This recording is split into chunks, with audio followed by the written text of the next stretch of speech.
Okay, is everyone able to see my screen? Perfect. So today, as I mentioned earlier, we will be going through the 2022 Selective High School Placement Test for Reading Comprehension. Firstly, I'll go through some general tips prior to starting the test. And then as per usual, we will use our poll structure so that you can contribute your answers and then I can provide my feedback.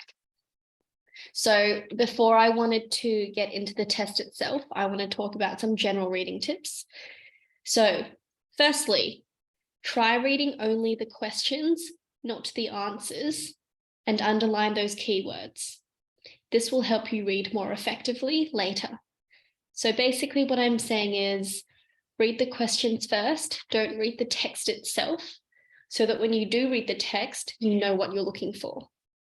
Secondly, of course, read the text quickly to get a general idea of what it is. In that way, you can identify key themes, perhaps the author's purpose. This is basically the technique skim reading. Thirdly, look at the first part of the question. And as I said earlier, underline keywords. As I said, don't read the option A to D yet because they can be trick answers and they can change the way that you perceive the text. And then find the part of the text that the question refers to. So this is what I normally do in the lessons. I identify the relevant phrase or sentence that gives away the answer.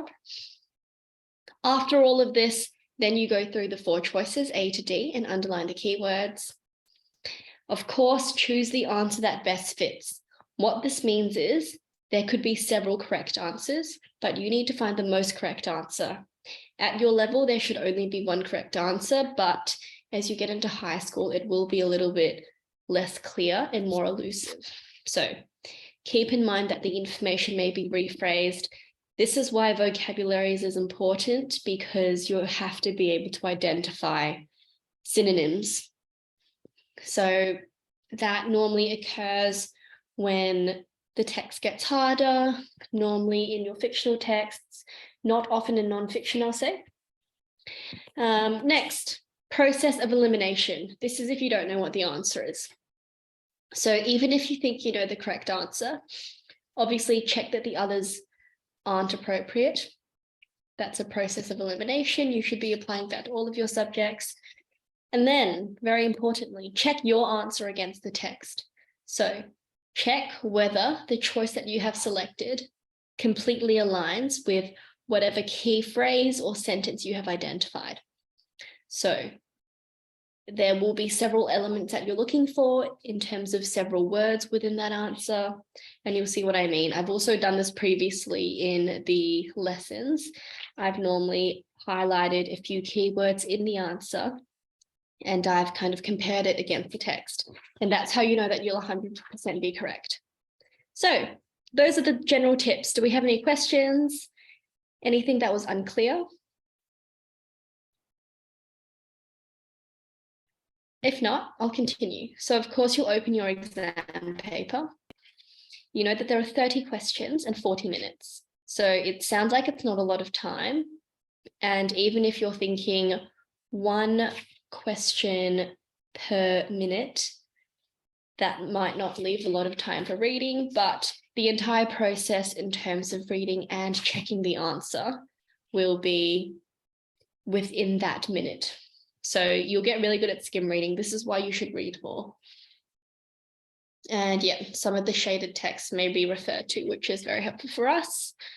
So let's start with text A from The Call of the Wild by Jack London, 1903. This is kind of the postmodern era.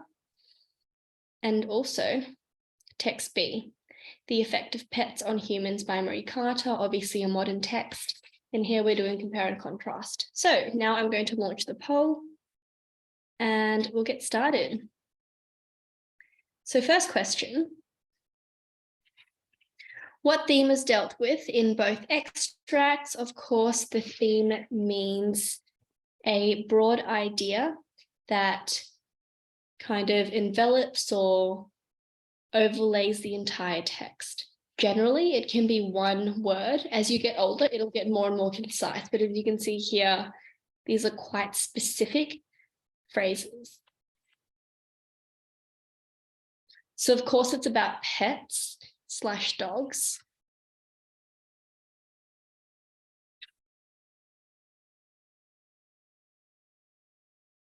So where I normally like to find the purpose, theme, or message is in the final paragraph of the text, because the author is trying to give you a conclusion or like an overlying message. So pets give people so much in terms of love and emotional support. Think about synonyms of emotional support. It has therapeutic effects. Therapeutic meaning therapy, so that means mental effects. So it can't be C, it's not jealousy. There are no negative connotations. It's not the owner sensing that the dog is ill at ease. Once again, no negative connotation. So let's continue looking at A. So here we're talking about a rescue dog following his owner Thornton at his heels. So that is literal. Transient masters. Even in the night, in his dreams, he was haunted by the sphere. So basically, this dog is forever assisting the owner because they're in need physically as well as even emotionally, in terms of Buck's love was expressed in adoration. So it's basically the mutual respect or affection between dog and owner. We have positive connotations, therefore it is B, the mutual affection between dog and human. So well done, everyone got that. Most people got that correct. Okay, question 2. What idea about dog behavior in text B is also in text A? So when we're doing compare and contrast, this is the compare, not the contrast, obviously.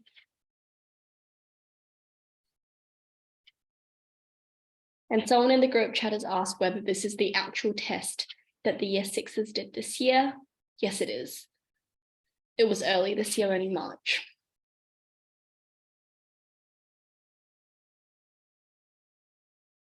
So dog behavior, what does this word behavior mean to you? That means external interactions with others.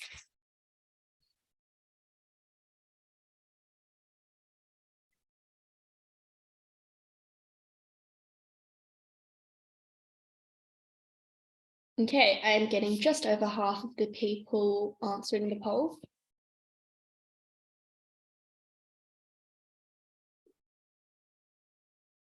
Is it the pleasure of a dog on its owner's return? Remember, this is a reciprocal or symbiotic, you can even say, relationship. So reciprocal, it's reciprocating, as in it's a both-sided relationship, so it's not B. The beneficial effect of a dog on its owner's health. No, not necessarily.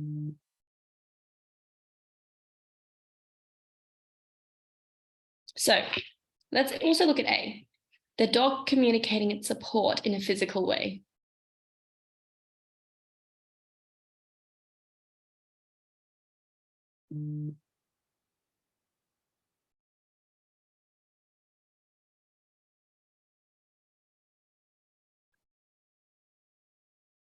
So how are they communicating it?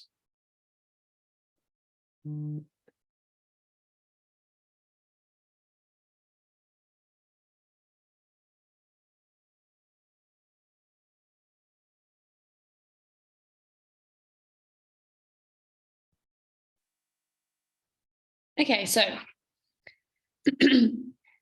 let's look at this. Pleased to see us with a lick on the hand or a gentle purr to express their own feelings of contentment.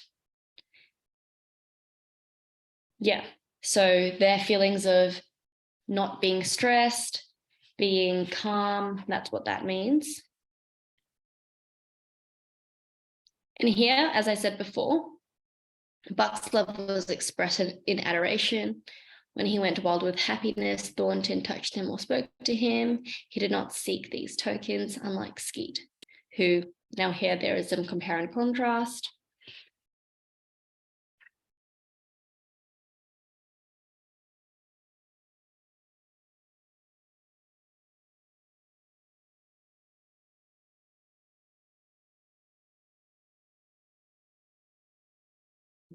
Okay, good. Now about 2/3 of you have answered.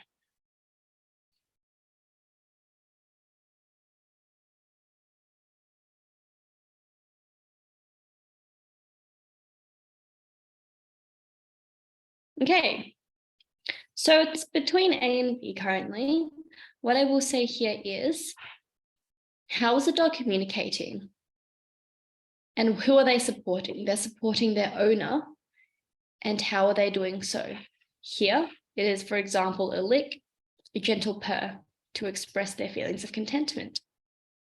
Here, it is in terms of following him at the heels. As I said, this was a literal meaning. That means that he is kind of like stuck by the hip. That is another phrase meaning that they're always together. Even in the night in his dreams, he was haunted by this fear of not having an owner. So here they're basically talking about the physical kind of communication between the pet and the owner so that both of them are benefiting or having a positive interaction rather. So this one is A. And as you can see, most of you did also get that correct. Yeah, so these texts are short enough that you can honestly really skim through it quite quickly. Next, we have question 3. Let me reshare the poll. What idea about communication is present in both extracts?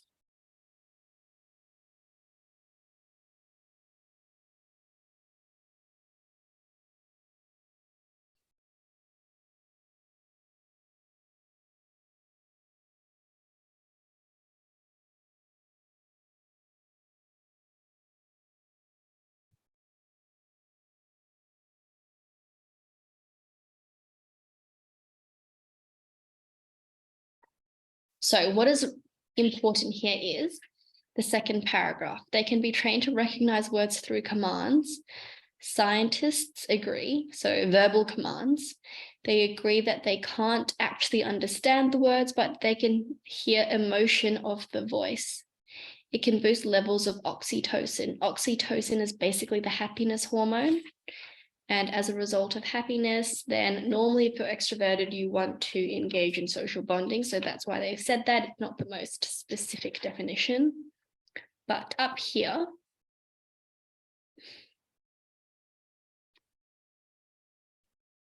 where can we also find basically communication between the dog and owner?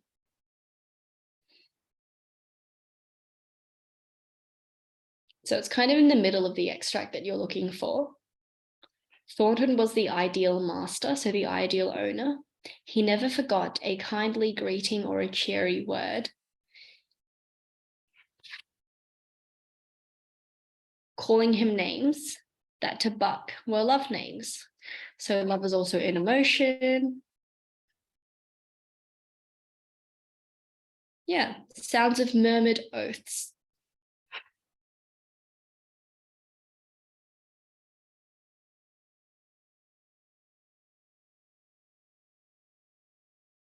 So which of these exemplifies the kind of verbal communication between the dog and the owner?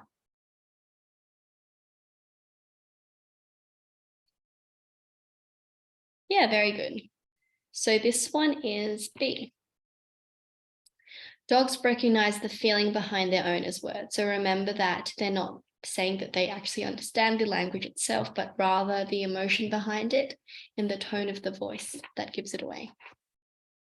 Next, we have question 4.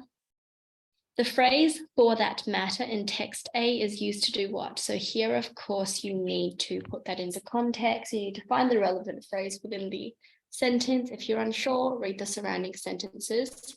That is putting it into context.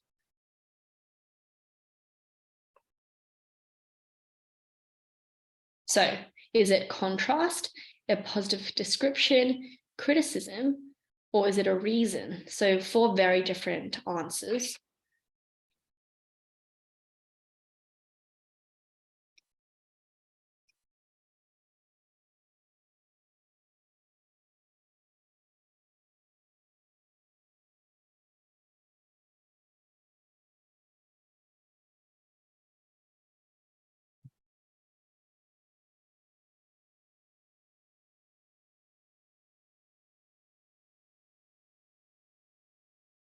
Okay, so right now it's between B and C in the poll.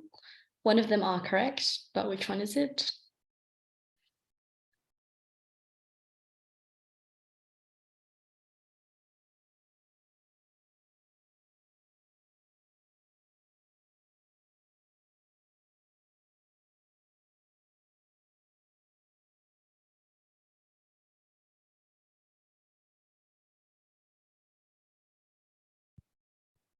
Okay, now about 2/3 of you have answered.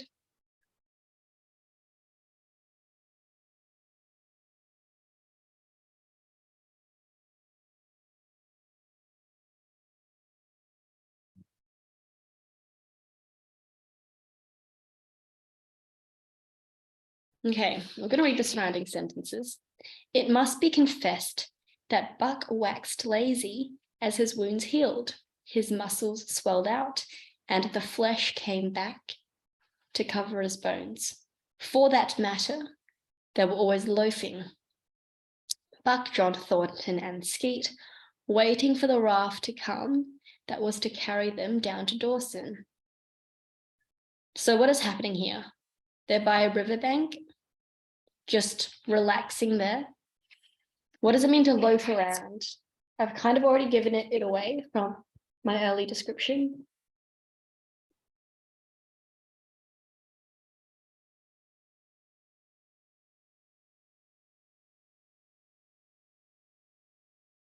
Okay. Yeah, so someone had said lazy. Whilst that is correct, loafing is a verb. Lazy would be the adjective. But yes, that is one way you could describe loafing. Yeah, so just kind of sitting around, not doing anything, not having much of a purpose. So for that matter, they're saying kind of like as a result or as a continuation of the previous sentence, they are widening out a criticism. So their criticism is for their laziness. And they're saying, for that matter, these people simply loaf around and they, once again, don't do much. So it's definitely not contrasting. So you can immediately cross out A. It's not a positive description because there are negative connotations from the laziness and the critique from that. As I said, it is critique. So criticism, it's not a reason for a particular behavior. I personally think that it could be between C and D, but C is broad enough to be the answer. Whereas here it's not actually giving a reason. It's basically saying the same thing, but saying that all of these people are loafing around or all of these dogs are loafing around. Great. Now let's move on to question 5. In text A, what are we told about Buck and the female dog Skeet? So here we're trying to identify the characters and try to work out what is being conveyed about them. So this is called characterization.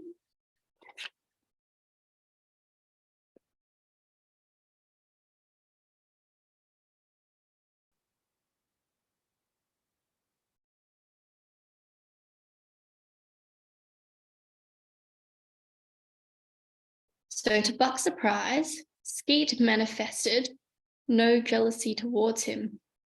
She seemed to share the kindliness and largeness of John Thornton. As Buck grew stronger, she enticed him, so she kind of convinced him into all sorts of ridiculous games. Buck romped through his convalescence and into a new existence. So we have some big words here. So basically, Buck played these ridiculous games. That's what romped means. And then convalescence, basically through his sickness or even laziness, but here through his wounds or even muscle swelling. So convalescence basically means illness or sickness. Romp means playing games, but very intensely playing games with lots of energy.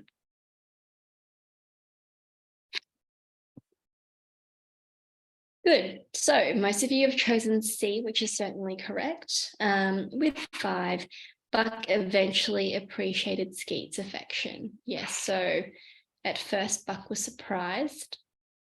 To Buck's surprise, Skeet was not jealous of him at all. And also, yeah, basically they're saying that Buck appreciated this kind of interaction with Skeet. Next, we have question 6. In comparison with Skeet's, the expression of Buck's love for Thornton was which of these? So what do these all mean? A, if you're very impulsive, then you're quick to make decisions, or even you don't think about the decision making, you just do it. Less complicated, I think you would know what that means, to be more simple. More erratic. Erratic kind of means spontaneous or very sporadic.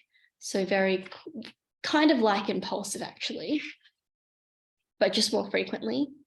Less needy. So reaching out to Thornton less and less.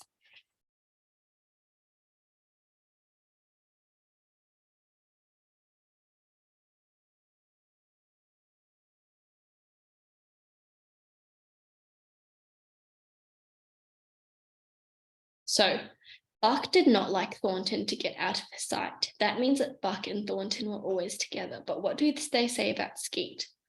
Unlike Skeet, who was wont to shove her nose under Thornton's hand and nudge till petted, Buck was content to adore at a distance. So Buck is at a distance. Or what is going on prior to that?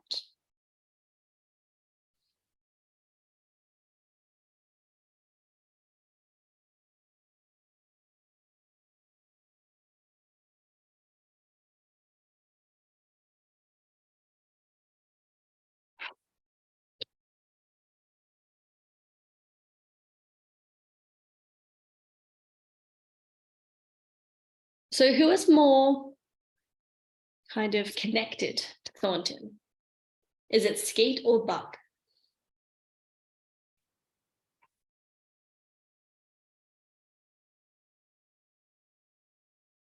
So Buck kept a distance.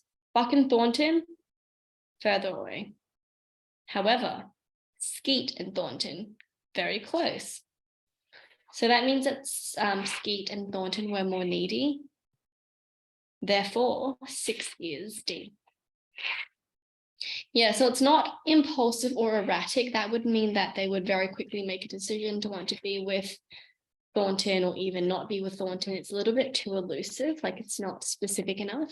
However, in the second last sentence in that, second last paragraph in that third line, it tells us exactly what it is. Talking about the neediness and how one always wants to be with Thornton, the other not so much. Okay, great. Let's move on to question 7. So according to the last paragraph, Buck was haunted by what thought?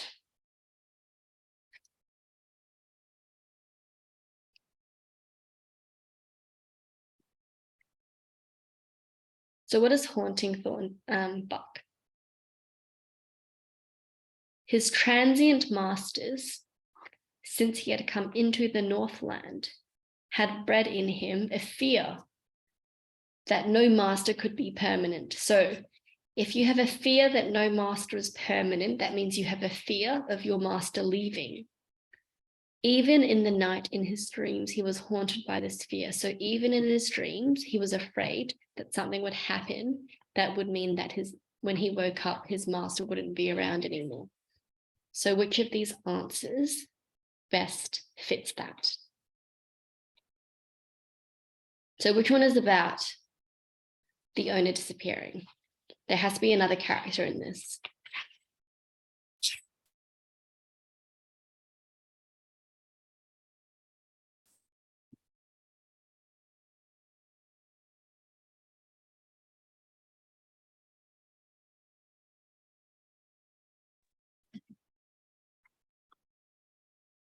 Okay, so this one is a bit more split. Only half of you have answered correctly. But 7 is also D. His present owner would disappear from his life. So what he's saying is he has a fear that he'll have no owner because in the past he had been abandoned. Some of you have chosen B, that he might never see the wild again. It's not the wild that we're talking about. We're talking about the owner. And how do we know that? Because it specifically says Buck did not like Thornton to get out of sight. So this is after the rescue, after he'd been abandoned. One person has chosen C, he would lose his way in his new land. Once again, that doesn't include a character. We're talking about the relationship or kind of the interactions between Buck and Thornton, therefore it has to be D. So D is like the only correct answer here. Now let's move on to question 8. What does the writer of text B say about the stare a dog gives its owner? So what does this action mean, or what is the effect of this action?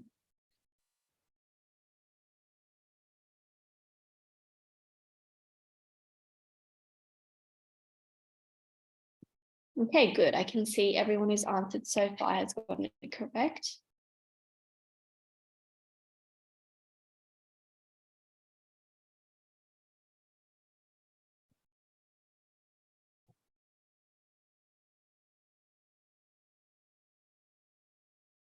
Okay, very good. Seems like most people understand this.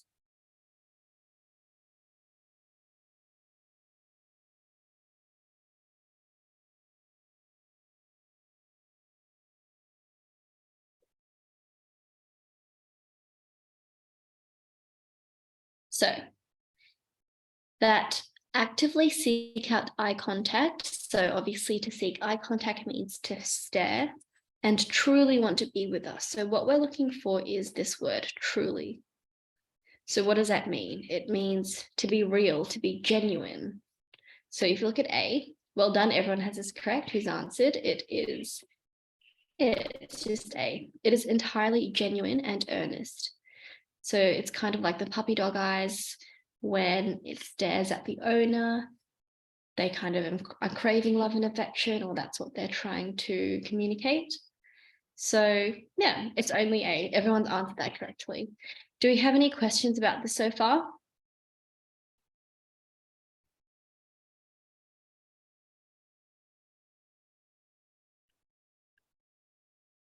Yes. Yeah, someone has said it's difficult. I do agree. That's because this is a comparative text. So then it can be more overwhelming. In terms of comparative texts, even when you start writing comparative essays, there will be a common theme. So that's why the first question is asking about what that theme is.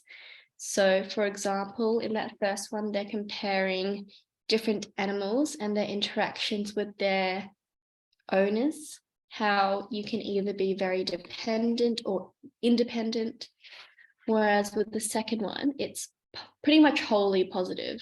A has both positive and negative things to say about it. So yeah, whilst it is difficult, we have done a few comparative texts. We've been doing that more recently in the past few weeks. Yeah, it's honestly just about being able to pick up the relevant information quickly. So the more you read, the quicker you'll read, and the more practice you do, then the more efficiently you'll be able to identify these things. I'll go through some more tips at the end of this test as well, so that you can think about whether you've actually applied those. Okay, so since we've known the questions, I will continue on to questions 9 to 14. Okay, so this one will be difficult because obviously unable to see the poem. However, I might pull it up on just like Google it.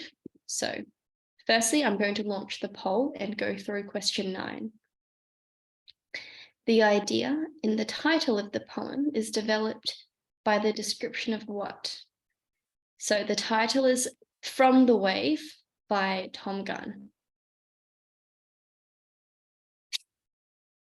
Okay, good. I can already see people answering the poll, which is great.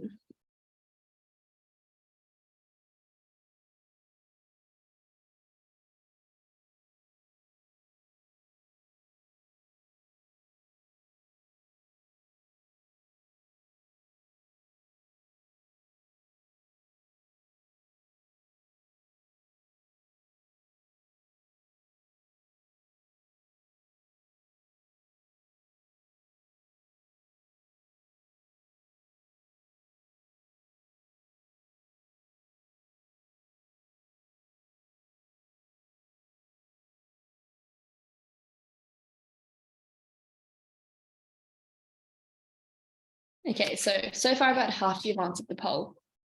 I'm going to wait for a little bit longer.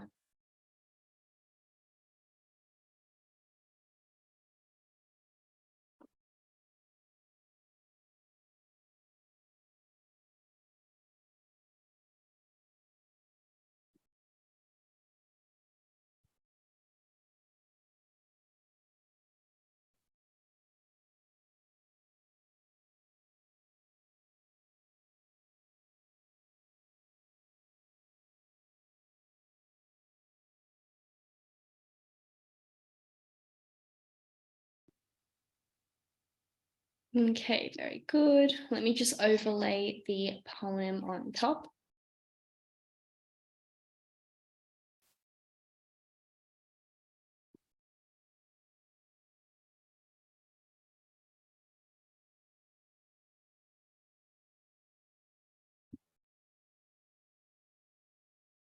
Okay, just over here. So of course, here we have an even stanzas text. It is lyrical. There is plenty of natural imagery, plenty of enjambment. Okay, good. So of course the wave is here B, the surfer's first appearance.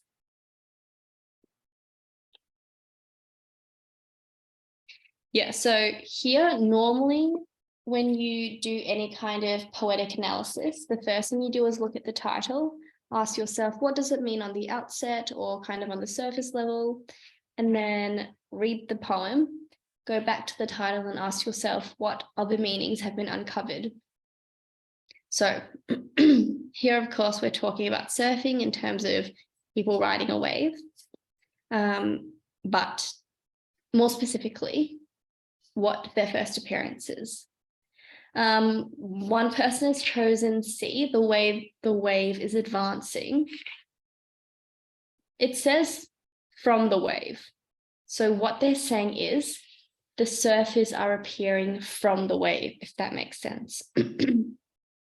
So when you first read from the wave, doesn't make sense. You read it and you realize that there's characterization. They're talking about surfers and then they're emerging from the wave. For example, breaks as they leave it, loses itself. That's what they mean. Now let's move on to question 10. In the poem, the description of the surfers shifts from what? A sense of, so here you really do need to know your vocabulary, collaboration to self-reliance, so that basically means teamwork to independence, apprehension to achievement. Basically what that means is being unsure or uncertain to this feeling of having achieved something. An impression of immobility, so not moving, to rapid movement. That means quick movement, of course. Relaxed indifference to active participation. If you're indifferent about something, then that means you don't feel anything towards it. Apathy is another word for that. And then participation, of course, that means fully putting yourself into it, expelling energy into it. Yeah, so what is happening from the start versus the end of the poem? Normally, there's a lot of juxtaposition. So that means contrast between the start of the poem versus the end of the poem. In terms of the tone.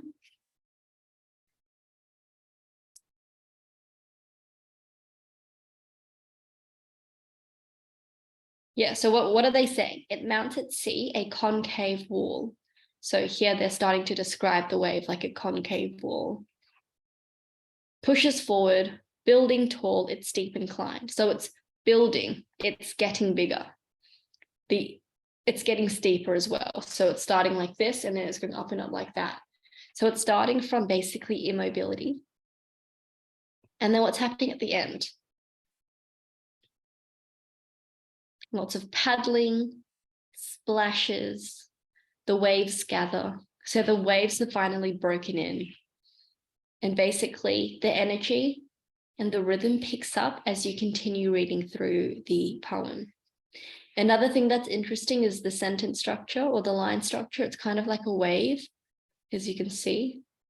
So it kind of continues the theme. It's like an extended metaphor. That is also another technique. So yeah, most people are correct here. This is indeed C. From an impression of immobility to one of a rapid movement. Great. Next we have question 11. The word grafted in the fourth verse suggests what about the surface? Grafted. So even if you don't know what this word means, put it into context. And even if you do know what a word means, you still do that because there can be several meanings depending on how it's used.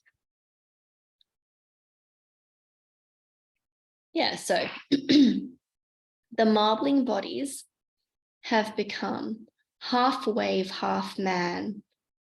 So this is visual imagery. It's putting an image of the men being half submerged, but half free from this wave. Grafted, it seems, by feet of foam. So how is foam relevant here? Some seconds then. So what is the half wave, half man really meaning? Normally, if you graft something together, it's kind of stuck together. So obviously two halves make a whole. So which of these is most relevant to that? Okay, good. This one is B.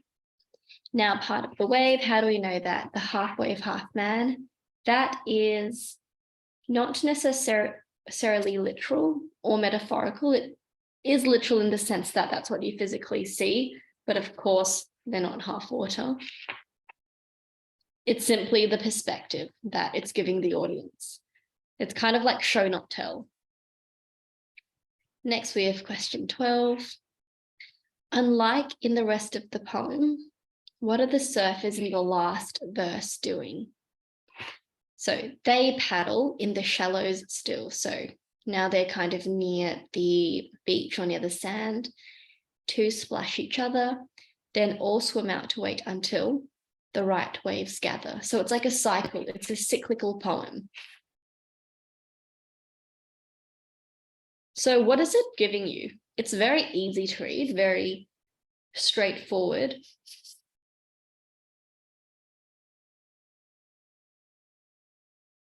Are they surprisingly cautious? I would say no, because of the nature of them splashing each other. They appear unconcerned with looking impressive.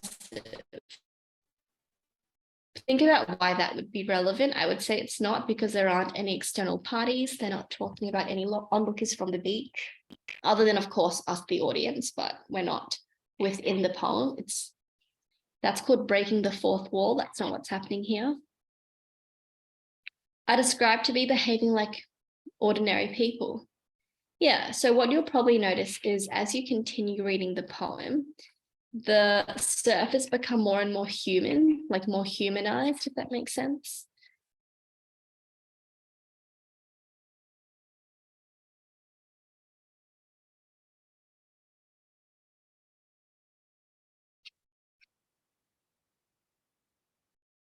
Yeah. So if you read that final verse independently, I would just think that they were normal swimmers who were kind of running out of the water, ready to run back in again. Are they sensing a big opportunity?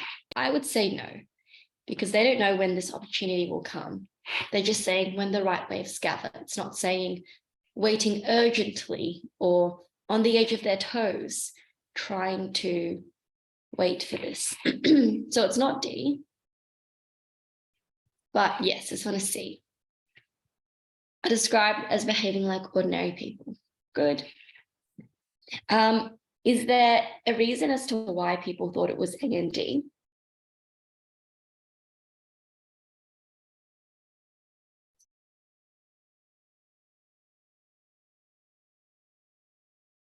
So as I said, it's not cautious at all. And their carefree nature means that they're not sensing a big opportunity. Okay, next we have question 13. In which verse does the climax of the poem occur?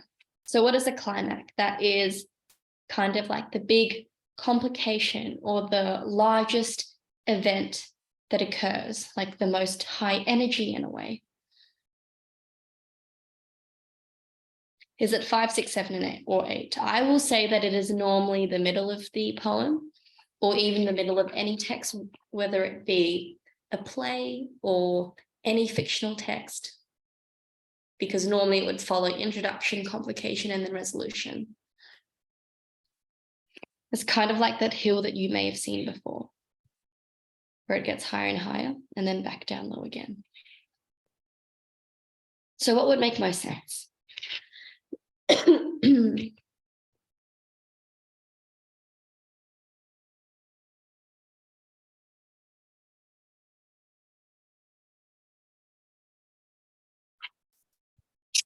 Okay, about a third of you have answers. I'll wait for a little bit longer.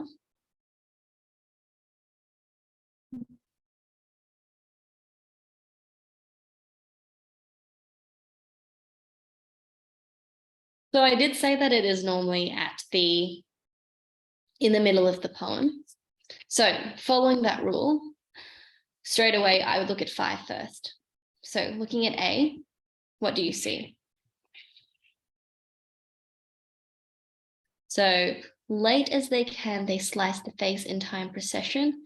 Balance is triumph in this place, triumph possession. So triumph is kind of like the pinnacle when you've made that big achievement. You have finally gotten to the top of that wave. You're starting to ride it and it's picking up in speed.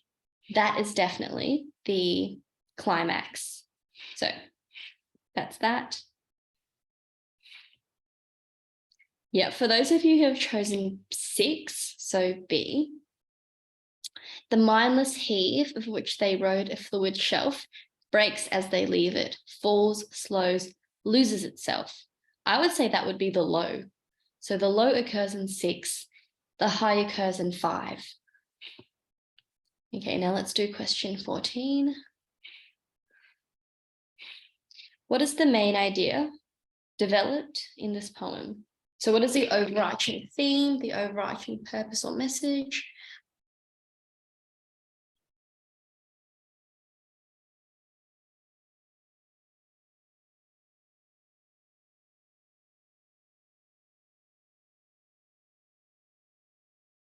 Is it the effort involved in developing a physical skill? So is it the skill of surfing itself? Since there is so much about the environment and the surrounding kind of wave, I would not say it's about the internal development of skill. B, the sense of letdown after a major achievement. No, that is only summing up what verses 5 and 6 are saying. It doesn't summarize the entire poem. C, the achievements possible when people work together. So it's not necessarily the people working together, but rather people and the wave. So it's basically what this poem could be called would be surfers or people emerging from the wave. But since the title only says wave, that is basically demonstrating how powerful this wave is. So it's kind of like giving it more of a character in a way. It's kind of personifying the wave. So here, it is the interaction between human and wave, but more broadly speaking, it is D, the mastery of humans over the power of nature. So what they're saying is the wave can get really, really big. It is able to literally like drown you or obliterate human. However, through humans' ability to develop sports, be able to build those skills, and of course, continually practice, this is the mastery that they're talking about. So an idea or a theme is generally broad enough to be applied to other contexts as well. So yeah, D is correct. Most of you got that correct. It's not about people together. That doesn't even include what's in the title of the wave. So that can't be correct. Okay, I'm going to move on to the next text. Do we have any questions so far?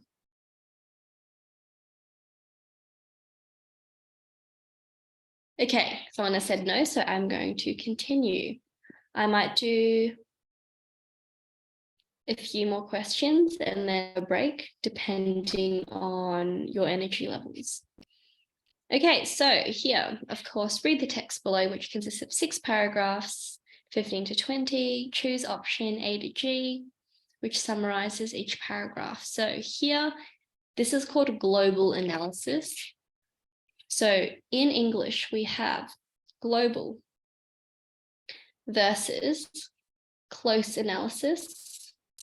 So global has to do with your skim reading. It's kind of like identifying the overall theme, the message, the tone, structural stuff, rhyme, rhythm, stanzas, sentence structuring.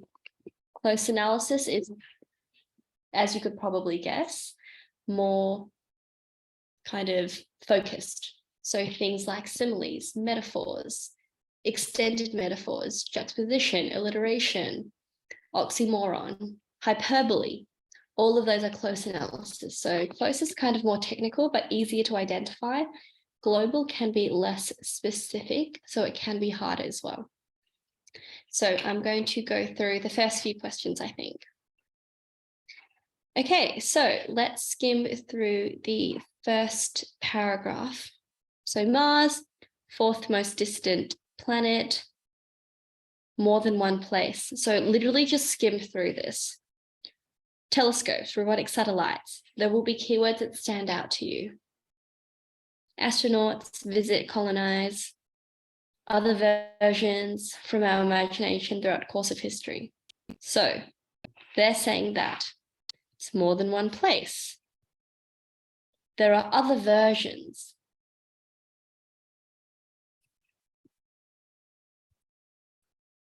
So this would literally take you a minute, 1 minute 30.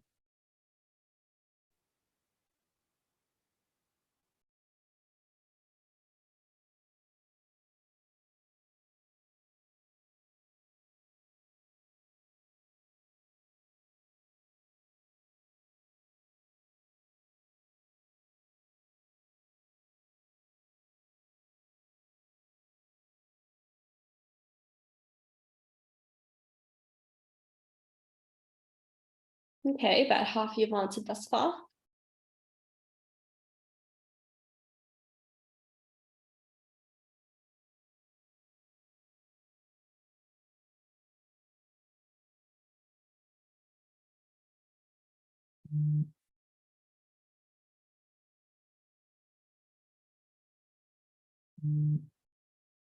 Okay, good.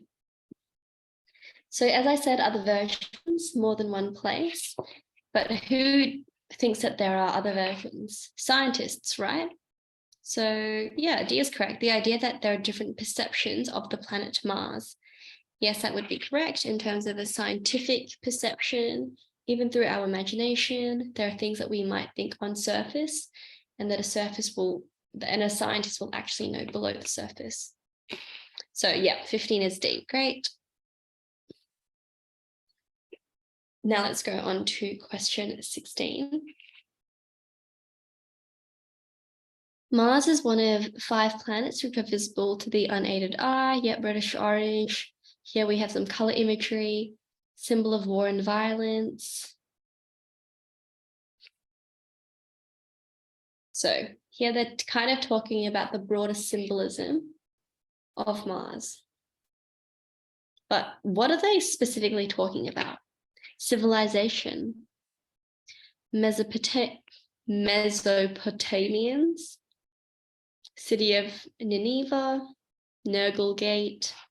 Here we're talking about ancient Greek mythology in terms of what it meant to them, Roman mythology. So here we're talking about ancient historical perspectives or even ancient history regarding the solar system.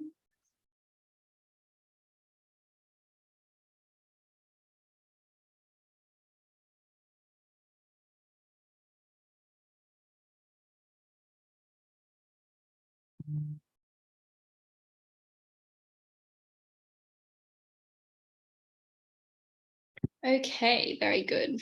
So most of you have chosen G, which is correct. Here we're talking about different human societies.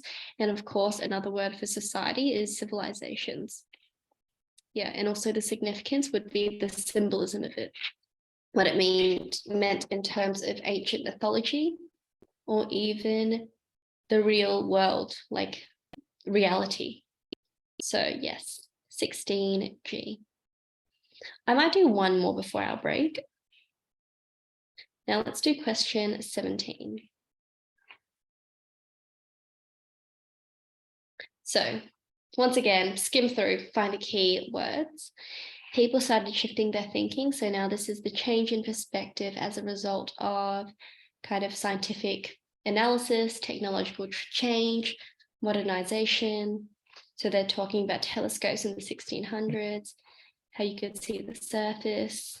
1659, one of the astronauts accurately found out the geography of the planet in terms of rotation. So here it's getting more technical and more scientific.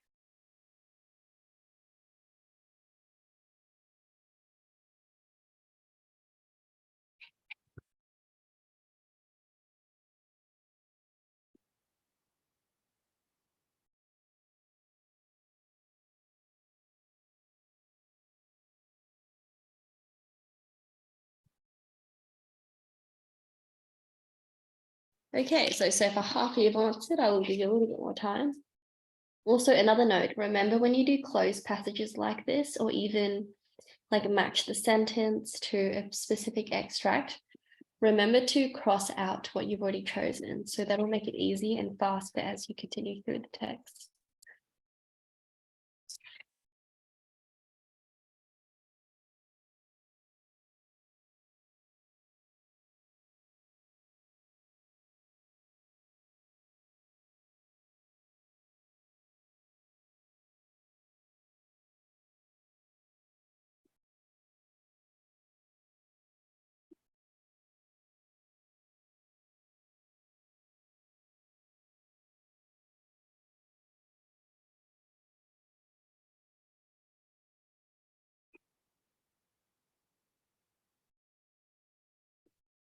Okay, a bit more than half of you.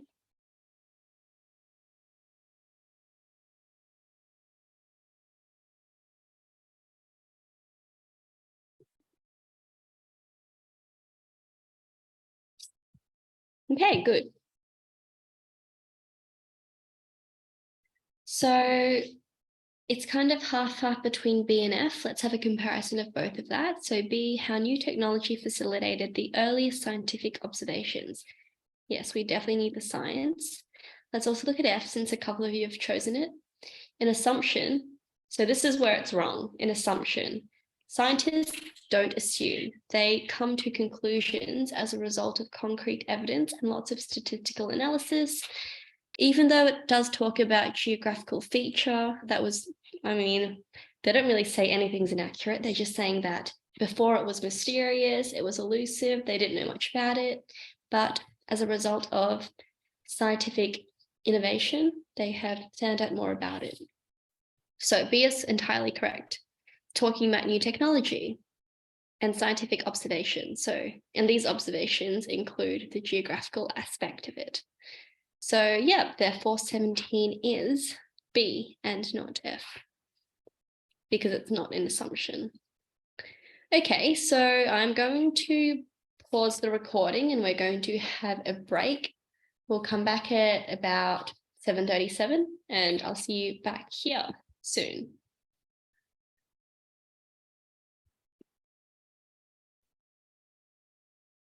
So let's continue on to the second half of the lesson. Is everyone still there?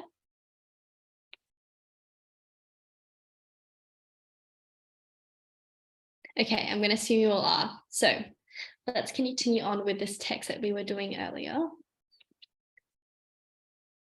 Okay, so question 18, here we have a shorter yet more specific paragraph. I'm going to relaunch the poll. So in 1877, Italian astronomer in the planet's equatorial region, so that means the equator, a phenomenon noted by American astronomer, so people who study space, essentially.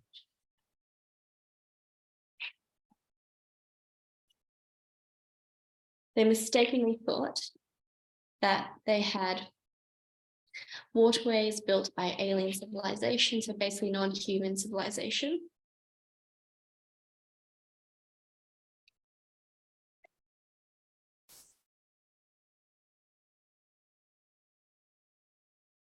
So what would you call this? What do you call it when you mistakenly think something?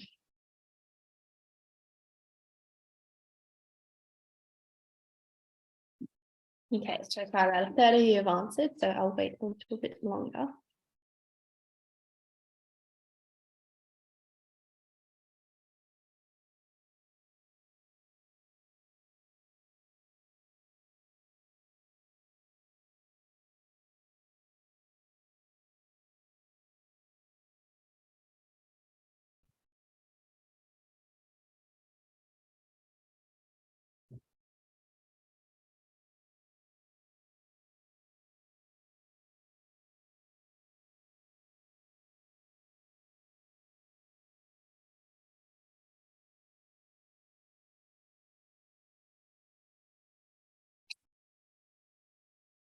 Okay, I'm not sure if you guys aren't sure of what the answer is, but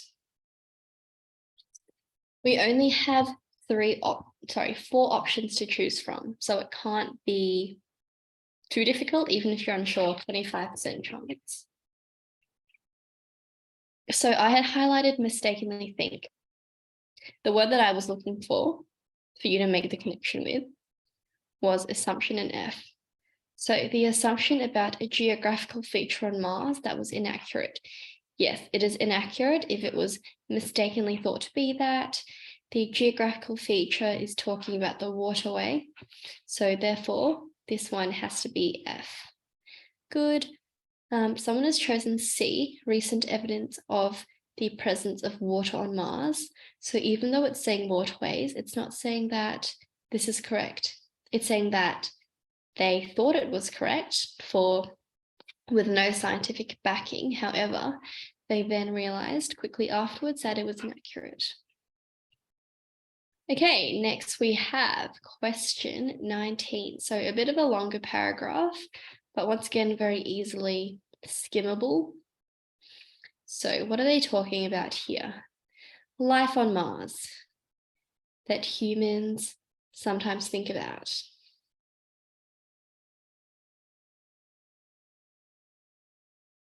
So The War of the Worlds was a book, fictional, talking about what it would be like if human civilization were to be on Mars. And then they're also talking about in adaptation. So it has been changed to a different genre or mode of delivery. Here, The Martian Chronicles, about a fallen civilization. They also talk about some other entertainment sources, including The Angry Red Planet, as well as My Favorite Martian. So, what are we talking about here? We're talking about media, films, radio, TV shows. How would you categorize all of this? So there's a lot of irrelevant information when you actually look through it.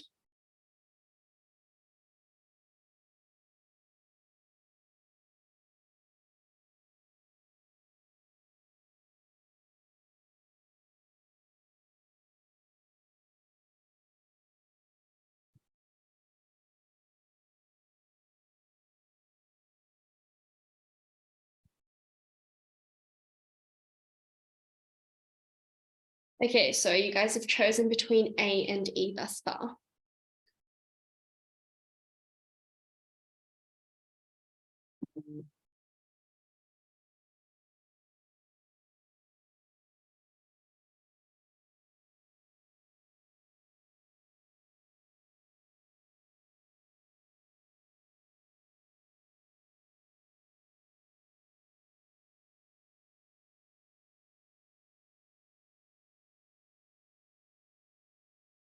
Okay, yeah, so how I would categorize this is popular culture for sure.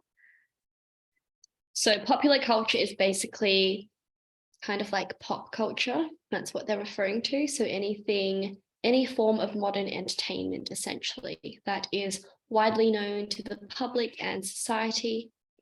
So yes, that one is A. Now we have question 20. So here they're saying that these sci-fi fantasies about Mars, so here that's science fiction entertainment sources, transmitted by an unnamed space probe, which revealed that this planet does not have life. It lacks seas or vegetation.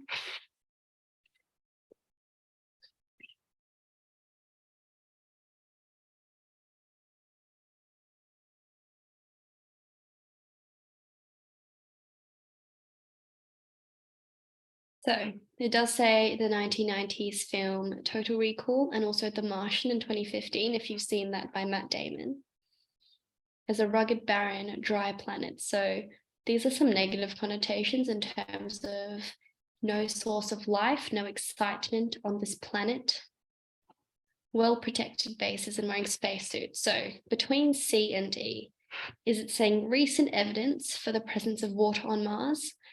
Well, no, they're not talking about evidence or science anymore. The reason why Mars began to be portrayed more realistically in movies and books. Yeah, so what they're doing is they're comparing and contrasting films from the past in terms of a few decades ago versus more recent times, being 7 years ago. And how previously it was kind of like an exciting potential place for life, versus now, where there's a lot of fear and eeriness instilled in these sci-fi films about Mars. So C is irrelevant. So E has to be the only thing that's correct here. Yeah, so of course, they're still talking about media in terms of movies and books. So this one is E. Okay, great. Do we have any questions about this text before I move on?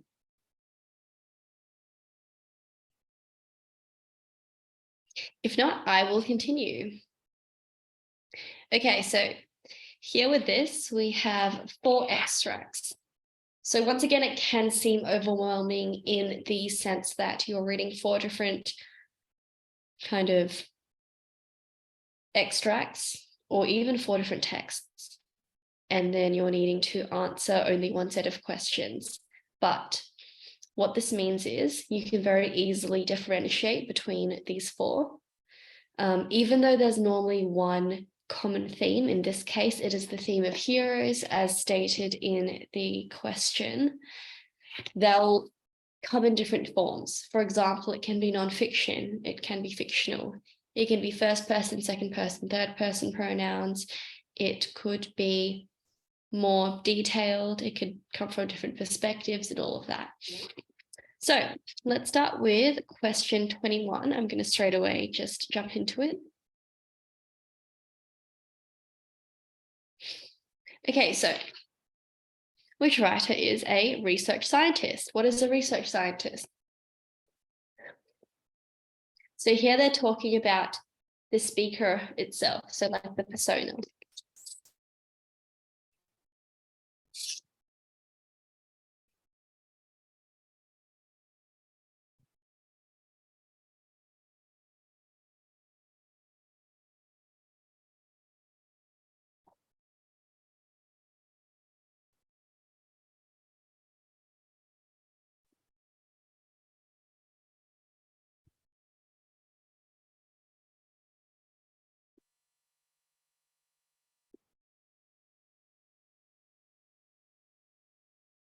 Okay, so I can see a difference in answers between B, C, and D currently.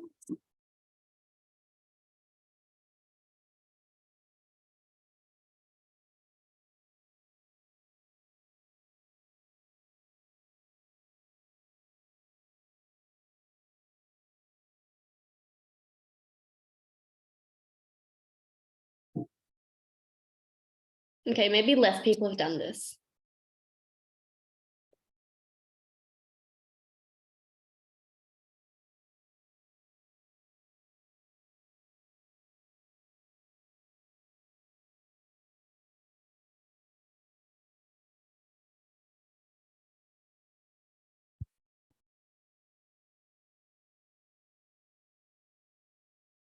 So, what kind of content would a scientist write? It would be highly technical, obviously scientific, very specific. It might include some perhaps statistics. So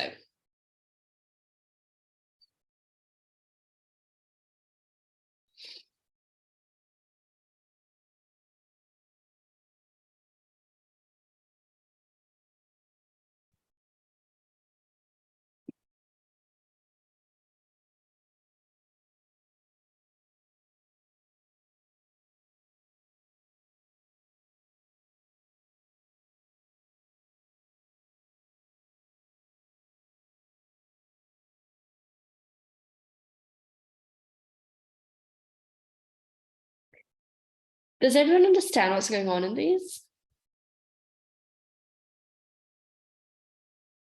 Okay, so as you can see in the poll, it's a tie between B, C, and D. I mean, one of those are correct, yes, but D is correct.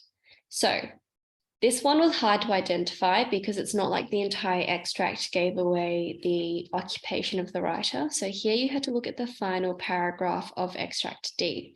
So basically here it says, I'm working on them in the Center for Rehabilitation Engineering and Assistive Technology at Vanderbilt University. So basically, if you work at any university institution, you are either a teacher or a researcher. So if you've heard of STEM, science, technology, engineering, and mathematics, they're talking about STEM within university. So here, this is, I'd say, a researcher over a research scientist, even though scientists can be pretty broad. It can include biology, chemistry, physics, technology. Engineering is a little bit less connected, but the fact that we're talking about a university or a tertiary institution means that there is research being involved. So yeah, university is half research, half teaching. That all of the professors do research, regardless of the degree. So 21 is D. That's what you were looking for. Now let's do question 22. gives an indication that they know the hero mentioned. So what kind of indication would show knowledge?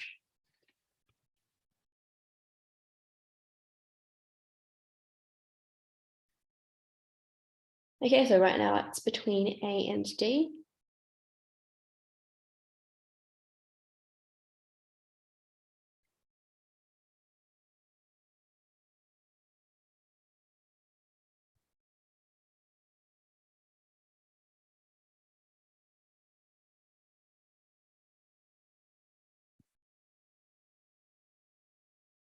So what kind of indication? Would it be verbal? Would it be an action? Would it be a specific thought? So these are the questions you should be asking yourself. You should really analyze the specific words within the question.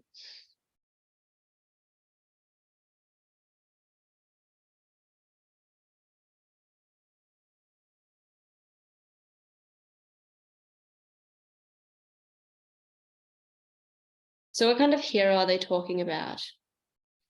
They're not talking about a superhero anymore. That's a clue.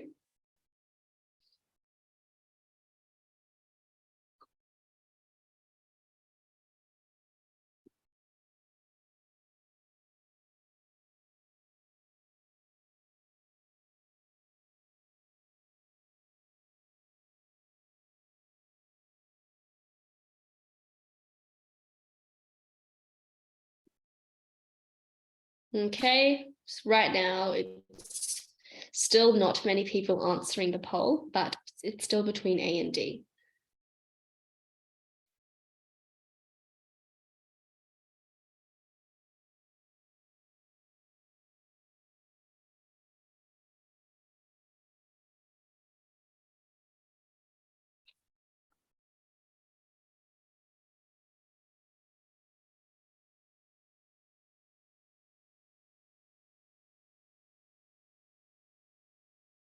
Okay, now it's A, C, and D. Interesting. So who are the heroes in each of these extracts? D would be superheroes. C would be kind of famous celebrities in a way. B would be kind of historical figures.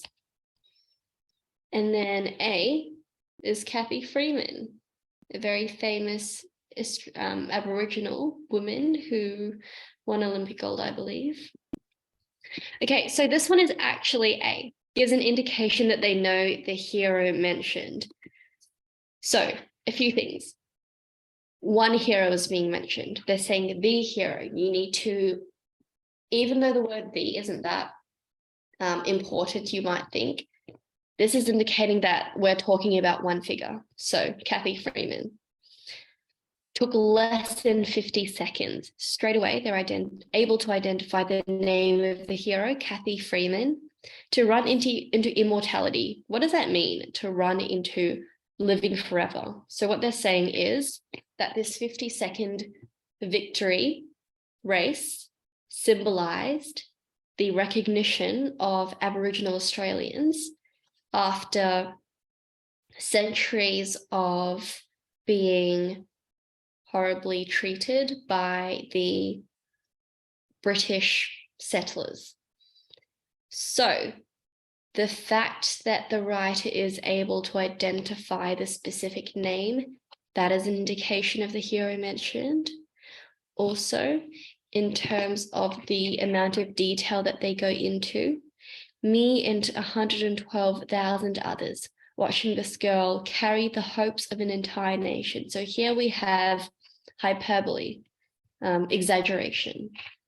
So I'll write that down, hyperbole. But yeah, it's a well-known figure and they know exactly who it is. And also they're also able to identify the symbolism of this hero. It's like a historical hero or a sports hero at this point. So yeah, 22 is A. Good. Next, we have question 23. So which writer is of the opinion that we are wrong to see certain people as heroes? So who should it be a hero? Straight away, you would think celebrities and maybe people who don't have distinct skills. And I've already kind of talked about this, so it's in one of the other two extracts, I'll say.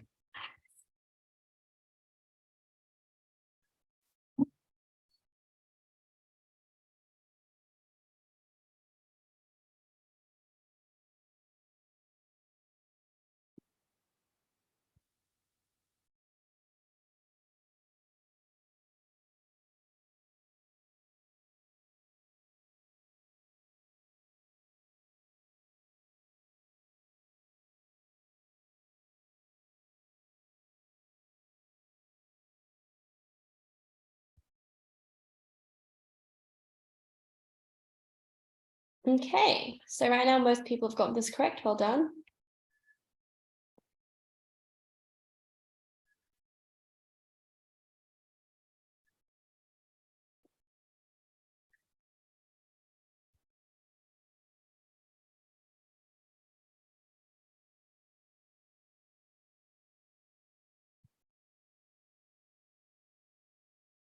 Okay.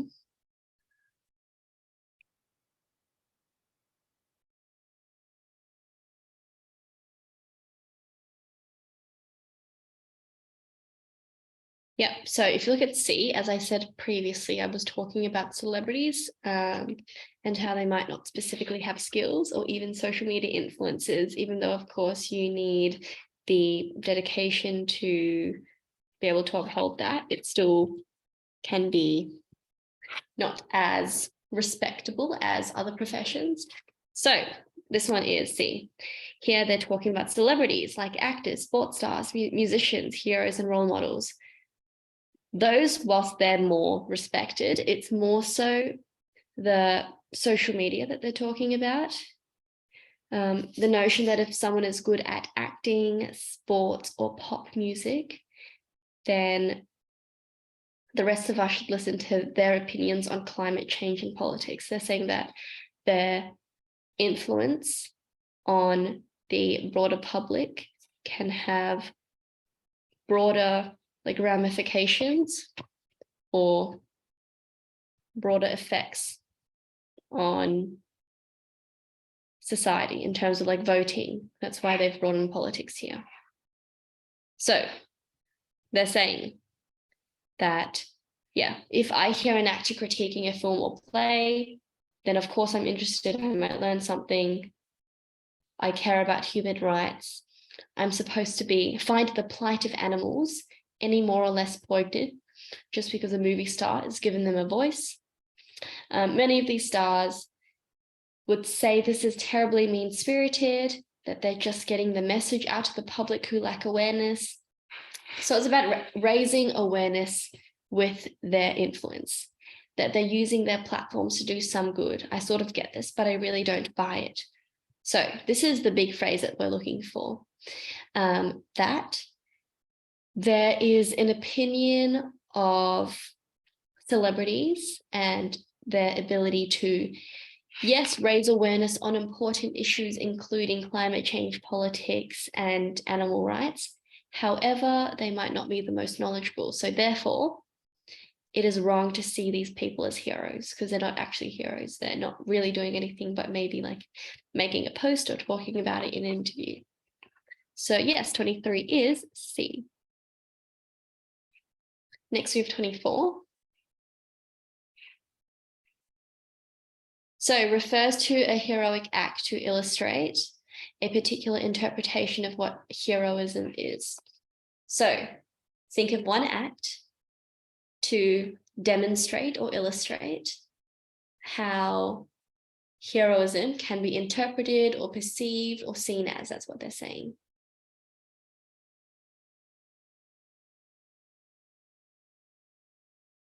So a particular interpretation, that means one perspective. It's going to be subjective. So subjective. There you go. So which of these?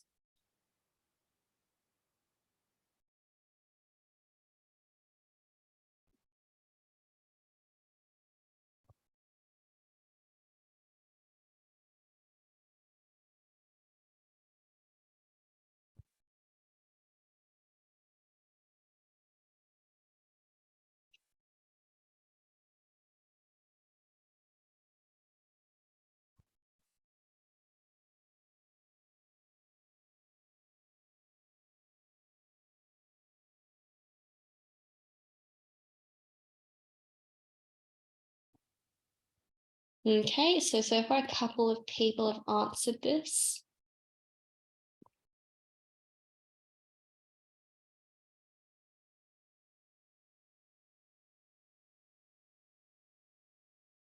So here we're looking for one specific line. It is at the end of one of these extracts, like the last paragraph is what I'll say. Okay, so I'm going to point you towards extract B. Those who've answered do have it correct, so well done. So firstly, it says, according to the Heroic Imagination Project, meaning according to this one organization's perspective, that is subjective, so tick. Non-profit organization that focuses on teaching people how to become heroes in their everyday lives. Heroism involves, so this is the interpretation, behavior or action on behalf of another person or for a moral cause. So basically, behaving or acting in a way that is for the good of society. So, of course, this is a very broad kind of interpretation, but it could be things like giving up your time to help an old lady cross the street, or even donating some money to someone in need, giving up your seat to someone on the train, once again, of someone in need, or just doing it out of pure kindness or just by virtue of being young. So, of course, can be broadly interpreted, but it is still one particular subjective interpretation. So, yeah, therefore, 24 is B. Now let's do question 25. Observes a connection between a past hero and our human capabilities today. So, which of these extracts are comparing and contrasting a previous figure to modern human abilities? So someone's capability is basically someone's skills, abilities, even time or capacity to do something. So that's what that means.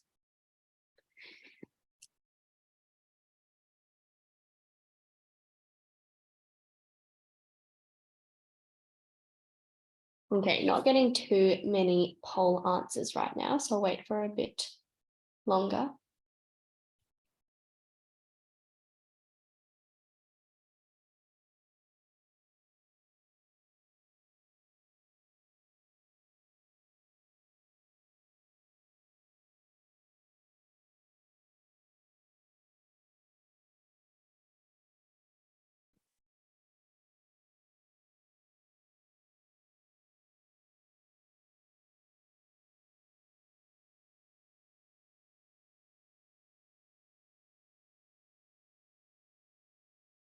Okay, good. I can see some correct answers in the poll. Well done. So here I'm able to identify how much I need to explain a question, essentially, which is why the poll is very helpful.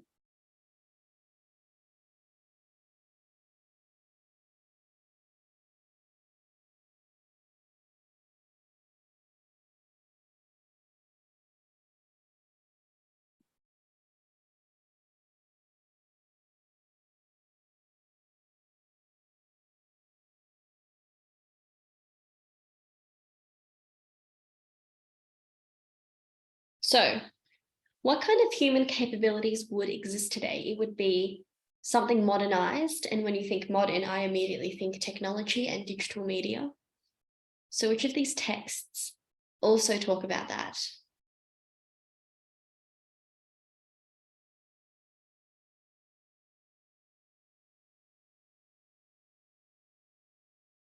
Okay, very good. So most of you have chosen D, which is correct. So how can you compare something from the past versus today? Of course, look at the nouns used in terms of past tense versus present tense.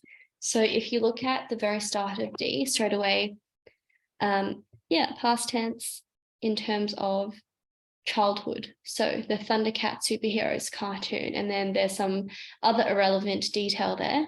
And if you continue reading on to the second paragraphs a few months ago, so this is post-childhood, of course, this is irrelevant, but when you realize that they had this particular app on their smartphone, that they were able to have their own superpowers. So basically technology and also the ability to communicate online is able to empower humans nowadays, versus in the past where, of course, you didn't have those like capabilities.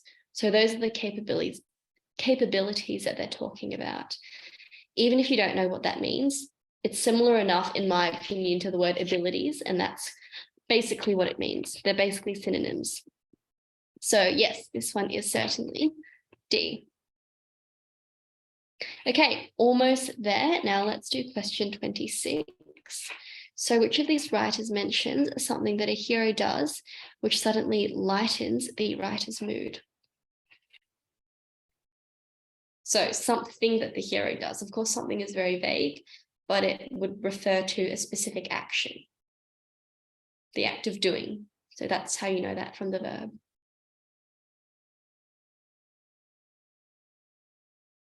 And also lightens the mood.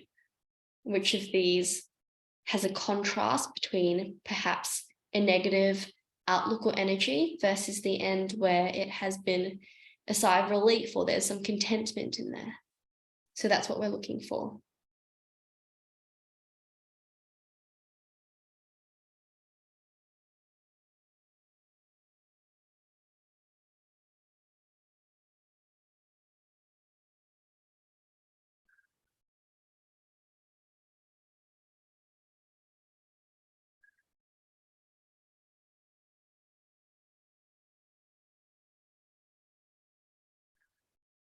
Okay, so right now it's a split between A and D. Yep, one of these are correct. But once again, which one is it?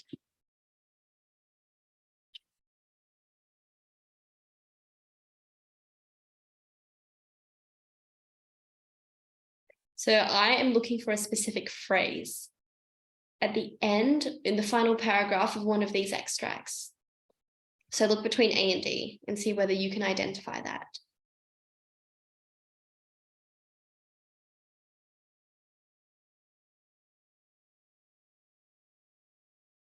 Okay, so it's still a tie. Perhaps 30 more seconds.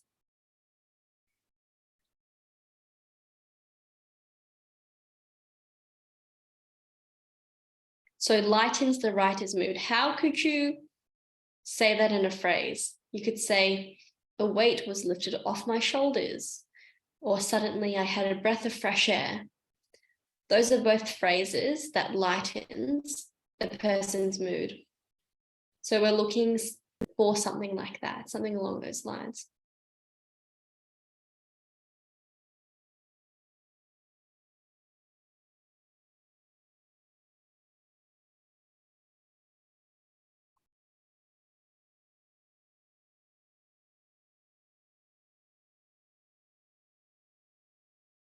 Okay, so I'm going to reveal the poll. It is extract A. So kind of midway through the final paragraph. And in that moment, I could let go. This is not a physical letting go, but rather a kind of psychological and mental letting go. I could be Australian and stand with the Australian. So basically, this writer is Aboriginal, likely. They have experienced the negativity from, as I said before, British colonizers who have landed and taken Australia off of the Aboriginal people in a couple decades ago, sorry. So yeah, the letting go is the lightening the mood. That's what we're looking for. 26 is A. Now let's move on to 27. Refers to an attempt to help ordinary people act in a more selfless way. What does it mean to be selfless? Selfless is the antonym or the opposite of selfish. So a normal person being less selfish. So giving up their time and energy to help someone else, likely. Okay, so right now people have chosen between A and B. Once again, one of these are correct. So what is a selfless act? an attempt, note on attempt. So they tried. Whether they were successful or not, we don't know from just reading the question.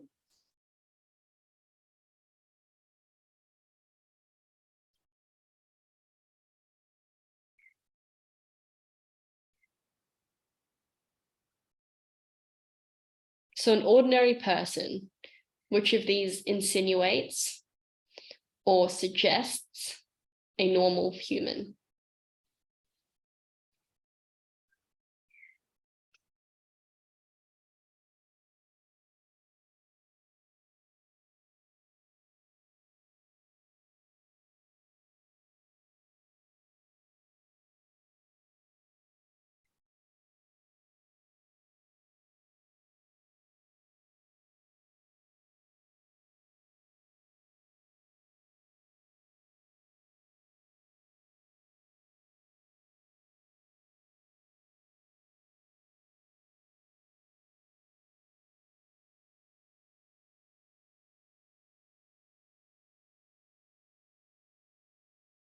Okay, good. People are getting this correct, which is great. Yeah, so here, first paragraph of extract B is what you're looking for. So first they are they're just saying everyday heroes, honestly. What makes certain people take heroic acts? I don't feel like I did something spectacular. I just saw someone who needed help. I did what felt right. So he or she is referring to people in general, how you don't need to be a hero to act like one, how if you see someone in need or something that needs helping with, you're able to undertake that task. So yeah, it's literally about ordinary people. And even in the final paragraph of extract B, you can also see the heroic imagination project. As I said before, the behavior of action, of acting for a moral cause.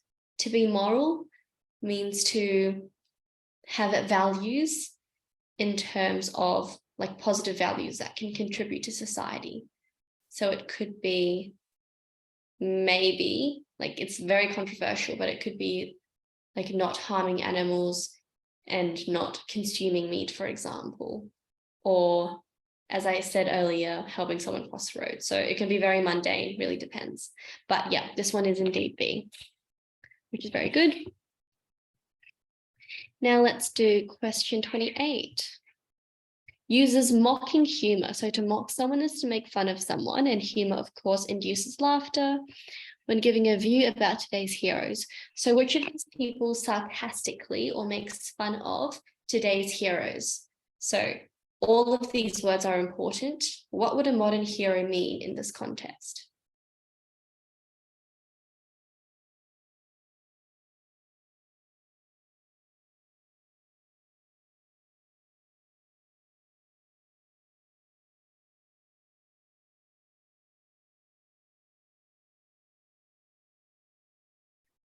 So as I said before, when I think modern, I instantly think technology and media and social media and even pop culture. So which of these extracts were kind of already making fun of one of these types of alleged heroes? I am pointing towards question 23. So wrong to see certain people as heroes. Remember in extract C when they were saying that it was wrong to believe that famous people, just for the sake of being famous, were heroes. So this is kind of carrying along the same thread. So now you need to identify the specific phrase that they're referring to in terms of mocking humor. Humor, by the way, is an English technique. Irony is another technique that is similar. And they can be, of course, used in fiction, in novels, poems, plays as well, a lot of visual text, so images, cartoons, they would have a lot. Even newspaper articles. Yes.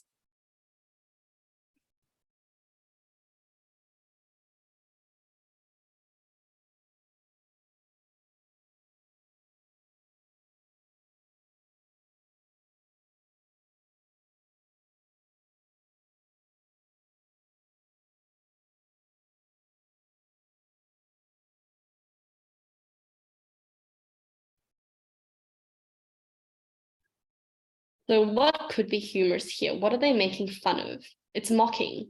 How do you mock someone? You might copy them or imitate them. How do you imitate someone? Maybe their dialogue. So here, I'm looking at the final paragraph of extract C. There are like apostrophes, which can mean quotation marks around the message. So they're saying they're getting the message out to a public.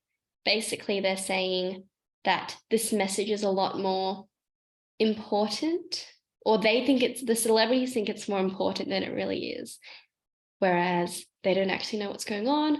Whereas the receivers, so people are consuming technology and consuming social media, allegedly lack awareness, which they've said in that same sentence. So yeah, they're just saying, oh, I'm getting the message across. It's like, I'm so important, but actually there should be other things that can be done. So hopefully that makes sense. 28 is C. Okay, next we have 29. Invites readers to think about a common example of society putting great value on heroes. So how would you put great value on heroes? It probably wouldn't be C.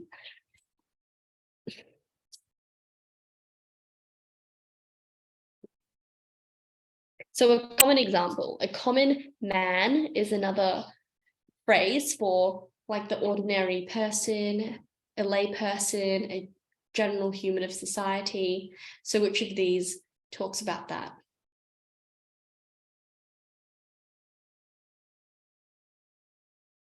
Okay, so right now I have it between A and B. Once again, yes, one of these are correct. So invites readers to think about. Something I haven't really talked about is the verbs used. So in my opinion, in this text, it's not as important, but it can give a lot away in terms of if you refer to something, then it's specifically identifying a concept or an object or a person. Observes. If you're observing, then you're giving a general overview. So there's no subjective interpretation. Mentions, that means specifically says. So explicit versus implicit. To mention is to be explicit. That's what I'm talking about. And then of course that is the opposite of implicit, where it's implied. So they won't say it verbatim. Verbatim means word by word, but rather they kind of lightly suggest. So that's what it means. Uses mocking humor, so that's very specific, uses a specific technique. Invites readers, that means invites you to think about this. So they could do this through imagery, but since these are kind of persuasive texts or even informational texts, they might not be used as much. Okay, good. So a common example. Yeah, a majority of you have chosen B, and that is correct. So, yeah, firstly, they've talked about the plethora of heroes. Plethora means a wide range or a large amount of heroes, a big variation. How much we love heroes. Yep, certain people take heroic actions in the face of great danger. But I don't feel like I did anything spectacular. I just did what was right. As I said before, perhaps helping someone cross the road when there's oncoming traffic, or even stopping in the middle of the road to not hit an animal. That is like a small thing with a big impact. Yeah, heroism is very undramatic, very sober, meaning very just normal, like not influenced by anything. It's not to surpass all others at a cost. It's to serve others at whatever cost. So they're saying it's not to get ahead in society. It's not to prove something, but rather it is to give up your own time and energy despite having other commitments. So yeah, common example, all they're saying is being a hero in your everyday lives. That's what they're saying. Yeah, I have another comment that it's really hard. I do agree, but hopefully I'm explaining it. Does putting great value on heroes mean it has a great impact? So that's a question I just got in the group chat. To put value on a hero is very subjective.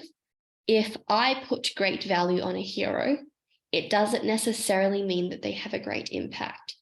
So for example, if I love sports, if I love tennis, then I would put great value on maybe, let's give an Australian example, like Nick Kyrgios. But to other people in society, they won't put great value on him because he's a little bit rude and very aggressive and a bit brash. So that means he doesn't have great impact. So it's just very subjective, and that's what you need to keep in mind when reading these English texts, especially when there are 4 different extracts. Remember that they're from 4 different perspectives and they'll have different meanings. So yeah, the answer to your question is no, it does not necessarily correlate. But with this one, as I said earlier, yeah, this one is B. I will share that poll. Yeah, but in this case, it is great value because you're being moral and you are helping someone in need. So that is of value to that person in need.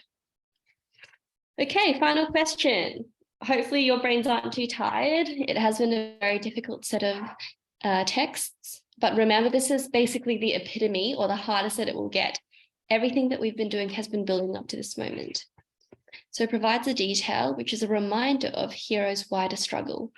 So which of these talks about some sort of struggle or some negative connotation regarding this theme of heroism?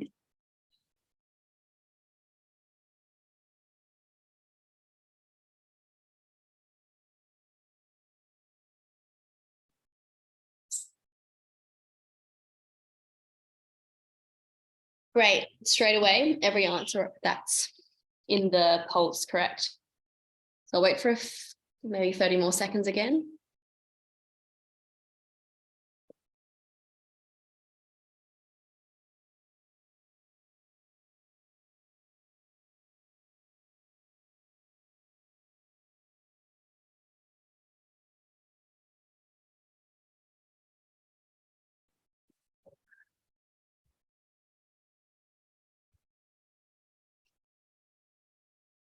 Yeah, very good. Someone in the chat has already answered the question. So what is the struggle? I mean, there are actually several struggles. Here it is. We have never talked about it. We had no need. It is something we share, Aboriginal people. An unspoken bond, the memories of lives on the outside looking in. So the outside looking in, that is referring to, as I said before, British settlers coming to Australia back in the 16 or 1700s and taking over and taking children or women from their families, splitting up these family structures, basically. So that is a struggle. It's this historical struggle ever since whenever the British people came. That's why we need to say the acknowledgement of country. We have to acknowledge the Aboriginal territory in which we're on. That's very important. And of course, that can't make up for the decades of struggle, but it is a start. So like there's a really famous 2007, I want to say Kevin Rudd speech that finally recognized Aboriginal people as Australians in the Constitution, which is like the biggest bit of law over Australia. Just a little fun fact, but here it's talking about the historical struggle. So yeah, 30 is A.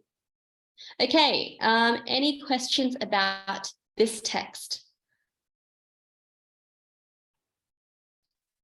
And I know that it was very difficult, but were any of my explanations confusing to you? Okay, well, before you guys go, I have a few more points I want to give out. I'll quickly go through these because we have a few minutes left, but here are some more tips. So remember that the answer will generally be found in the text in the same order as the questions. Before I talked about a global question. So what I'm saying here is read through it in chronological order. That is the most logical thing to do. And generally, of course, not including this, it'll go through the sequence of events. Normally it will be for a narrative. 2, avoid options that use words from the text but convey a different meaning. So just because you see a matching word, it doesn't necessarily mean that it's correct. It could be a trick question. Remember to look for synonyms or similarly defined phrases. Number 3, read the text through. Think about what the information is missing. So this is after you've read the question. Think about, have I identified everything that's relevant? Is there anything missing? Am I missing any themes, characters, descriptions, even techniques if they're asking? Read the list of missing sentences. Yes, that applies to closed passages. Try to find the links between the sentence and the text before and after each gap. Once again, to do with the closed passage, and then fill it in. Look for clues, such as reference words. So he, it, that, this. If it's he, then it's referring to a human or a person. It'll be an inanimate object. That thing, inanimate. This, meaning close around, close vicinity, or even in the present moment. So these seemingly ordinary or mundane words might carry a lot of meaning. Finally, check your answers and read the text through to make sure that it makes sense. This is to do with the closed passage, by the way. Remember that there is one sentence you don't need to use. Yeah, so if it's coherent, whether it flows on and it's cohesive, making sure that the subject matter is the same, making sure that the nouns are used are the same. The tense doesn't change, like past tense to present tense. It should all be consistent throughout. Okay, that is the end of my lesson. Do we have any final questions or comments about the content or the texts?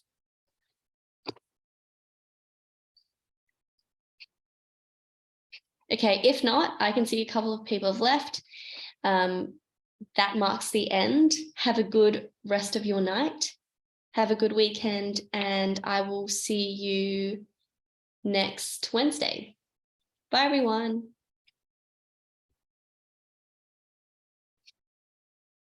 Bye. Thank you. Bye.